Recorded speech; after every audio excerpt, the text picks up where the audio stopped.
So Ratigan, his objective is to start his turn with the Robot Queen at Buckingham Palace. So you're going to have to play the Robot Queen here at the Secret Lair and then slowly move her over and get her there. And then you have to start your turn with the Robot Queen there.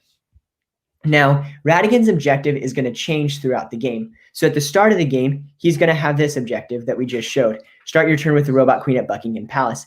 But then later in it, it's going to be to defeat Basil. And that happens if the Robot Queen is discarded. So to set it up, you're going to have this special tile as we showed right here that was double-sided. You're going to place it on the superior mind side and put it on the left right over this part so that that is showing and it shows what his objective is.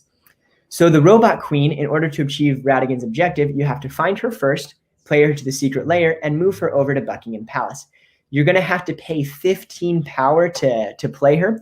Fortunately, there are some cards that we're going to discuss in a second that will help you lower that amount because there's almost no way that you would ever get that much power. So these are the ones that can help you find the Robot Queen. Greatest Criminal Mind, you can either draw 2 cards or gain 2 power. Lets you get more cards if you want to, and that can help you find her faster. And then Fidget's List, this allows you to use an activated ability, and that allows you to reveal cards from the top of your deck until you reveal an item. So the Robot Queen is an item, and so that will help you find her, as well as a lot of the cards that will help you lower her cost are also items. So Fidget's List is a really, really helpful one to help you get through those items. Okay, and then there's 2 cards right here that will decrease the amount that you will have to pay. One of them is Tools, which allows the cost to play items to be reduced by 1. So if you had this Tools there, it would now be 14 to pay for the Robot Queen. Now, Gears, that's where it really starts to add up. This reduces the cost of playing an item by 3 power.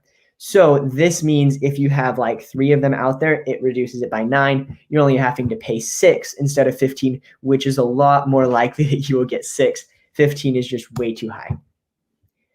Marvelous Trap. So this card is used to try to get rid of heroes. As you can see here, it is an activated ability and it has a cost of 1 power each time you want to use that ability.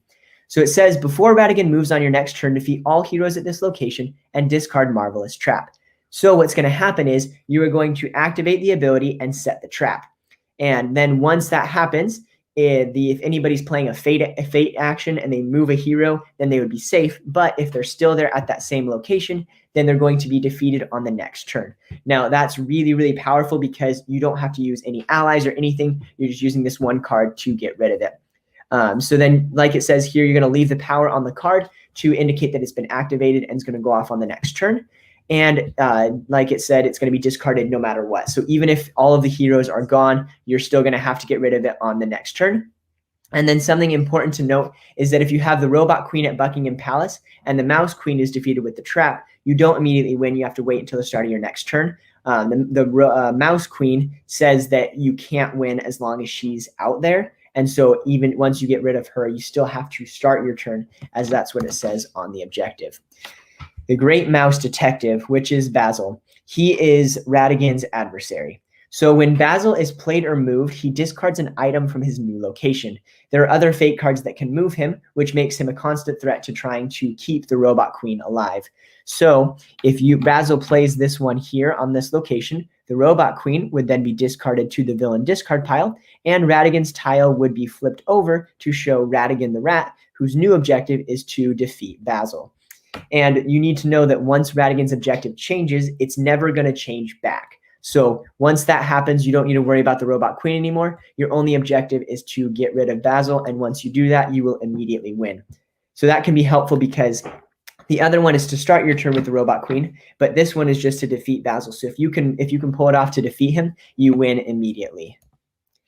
Okay, the Secret Lair. So this is a really important location that Ratigan has. So there are no symbols on the top, but 3 on the bottom. So this means if a hero is placed there, it's very advantageous for Ratigan because it doesn't block any of his abilities. So there are some capture cards which will allow you to move heroes to that place.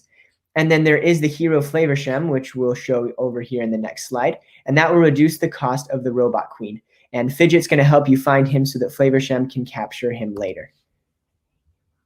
Flavershem? It's Flavershem. Flavershem. My wife is correcting me right now. It's Flavershem, not Flavershem.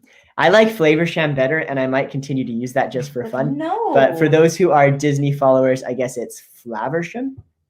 So if you want to get Flaversham out, then you put him first at the Secret Lair, and the cost to play the Robot Queen is reduced by 3 power, so it's kind of like the gears. And in order for him to get out, sometimes you may have to use Fidget because most people won't want to lay him since he's advantageous to you. When Fidget's placed, you find Flaversham and play him to Flavosham's toy shop.